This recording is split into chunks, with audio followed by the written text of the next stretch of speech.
4 भिक्षुओं ने 2 सप्ताह तक बिना कुछ बोले चुपचाप ध्यान करने का निश्चय किया। उन्होंने अपने इस अभ्यास के लिए एक मोमबत्ती जलाई, जो कि उन्हें हर वक्त यह याद दिलाती रहेगी कि उन्हें बिना कुछ बोले बस ध्यान करना है। इसके बाद उन्होंने ध्यान करना शुरू कर दिया। पहले दिन की रात होते होते मोमबत्ती टिमटिमाई और बुझ गई।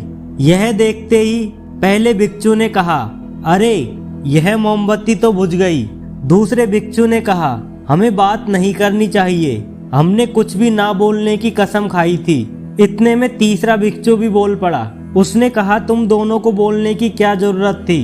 फिर चौथा भिक्षु भी हंसा और बोला, मैं अकेला हूँ जिसने बात नहीं की। दोस्तों, उन सभी के बोलने के अलग अलग कारण थे, लेकिन चारों में से प्रत्येक ने बिना कुछ सोचे तुरंत ही अपने विचार रख दिए। उनमें से किसी ने भी स्थिति को सुधारने का प्रयास नहीं किया।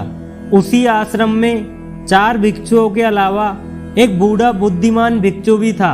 वह बिना कुछ बोले और उनकी तरफ ध्यान दिए बिना ही चुपचाप ध्यान करता रहा। इस तरह से उस बुद्धिमान भिक्षु ने बिना एक शब्द बोले उन चारों को ही उनकी गलती का एहसास करा दिया, जो कि वह चारों बोलकर भी नहीं कर पाए। बिना सोचे समझे और जरूरत से अधिक बोलने पर हमें खुद को ही लोगों के सामने शर्मिंदा होना पड़ता है। एक समझदार व्यक्ति कभी भी बिना मांगे किसी को सलाह नहीं देता, क्योंकि वह जानता है कि बिना मांगे दी गई सलाह का कोई मतलब नहीं होता और ना ही सामने वाला उस सलाह को मानता है।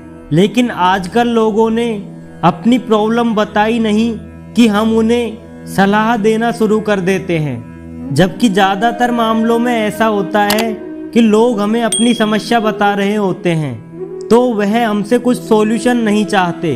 वो चाहते हैं कि हम सिर्फ उनकी बात सुने। इससे उन्हें कुछ समय के लिए शांति महसूस होती है, क्योंकि हम उन्हें जो सलाह देंगे यह उन्हें भी पता है।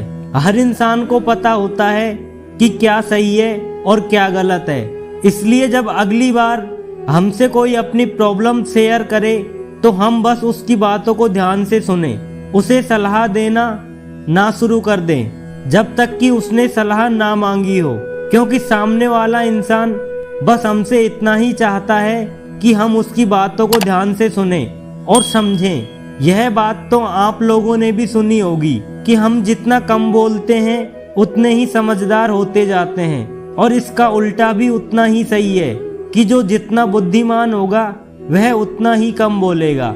दोस्तों, हमें इस कहानी से सीख लेनी चाहिए और इन बातों को अपने जीवन में उतारना चाहिए। आपको वीडियो कैसी लगी कमेंट बॉक्स में जरूर बताएं और ऐसी वीडियो के लिए चैनल को सब्सक्राइब कर लें।